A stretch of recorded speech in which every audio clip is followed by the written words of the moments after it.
I greet you. Welcome to another one here on Truth and Love the Church.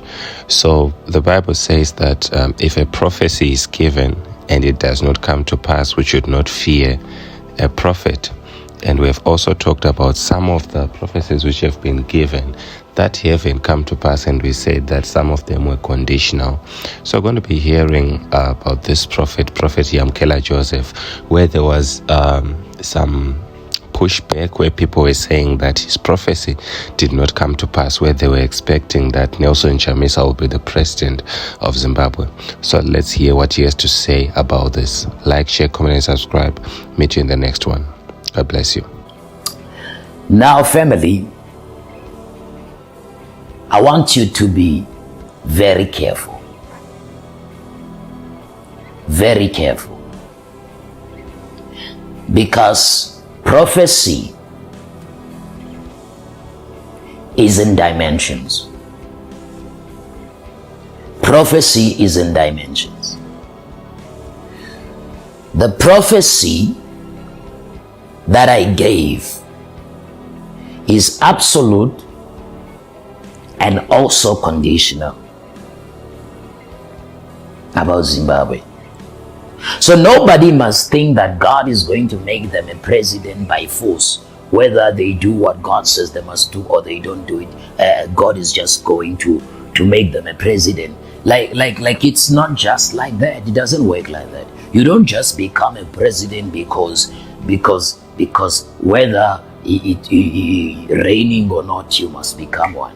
There are principles to be followed.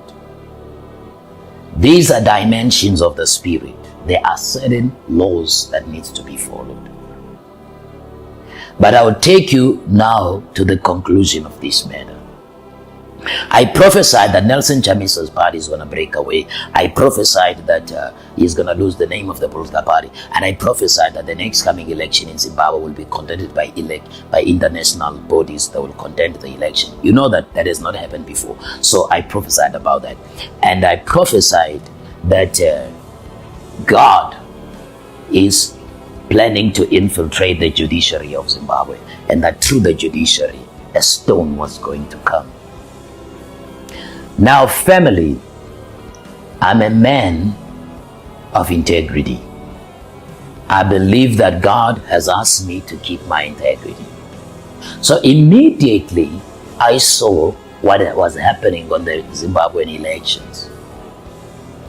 I reached out to the people that were around me who could actually contact Nelson Chamisa. I reached out to them and I said to them, please let Nelson Chamisa call me. By that time, I was in Toyando, Limpopo.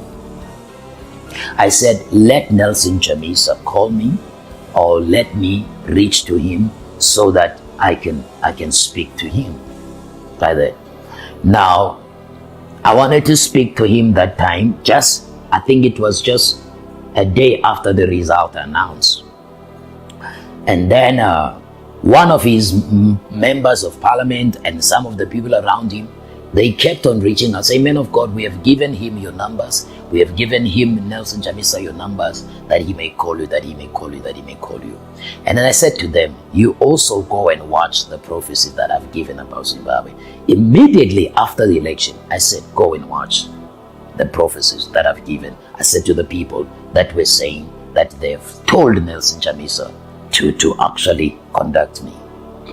Now, whether for whatever reason he could not contact me, he could not reach out to me, I don't know. But in the middle of that very week, when I now have told these people that belong to him to go watch the prophecies, then I begin to hear and be told that there is a rumor or there is a decision by the political party of Nelson Chamisa that they are not going to go to court. They are not going to court because they already know the result of the court. So they are not going to go to court, but they are going to go I don't know where they are going to go, but they said they are not going to court. They are not going to challenge the election in court because the result is already rigged, even in court. Like that. So they said they're not going to court. So I hear that in that middle of, apparently according to Zimbabwe constitution, they only have 7 days to challenge the election. Now, how do I know? How do you watch a prophecy if they did watch? And the prophecy got the result of the election right, got the breaking away of the party right, got the contention by the international observers right. All those things came to pass. And then the prophecy now says the court will become the stone and you decide that you won't go to court. How do I even know that they decided when they saw the prophecy saying the election is the election of a court, then they decided that we don't go into court?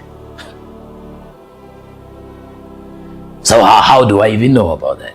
Because I reached out and I said to them, you watch the prophecy, let me speak to Nelson Chamisa, because God gave me a word immediately of what were the next step for him.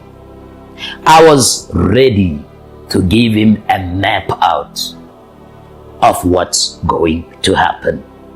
I already even knew the result of the court. I already told you the result of the court.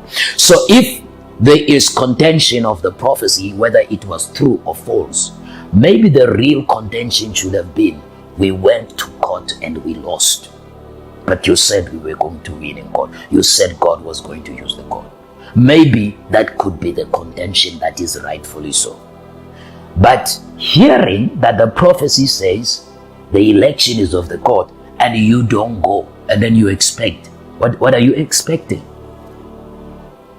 So I don't know who advised him, that because I heard that he was advised to sit at home and wait for the international observers to change the result, something like that.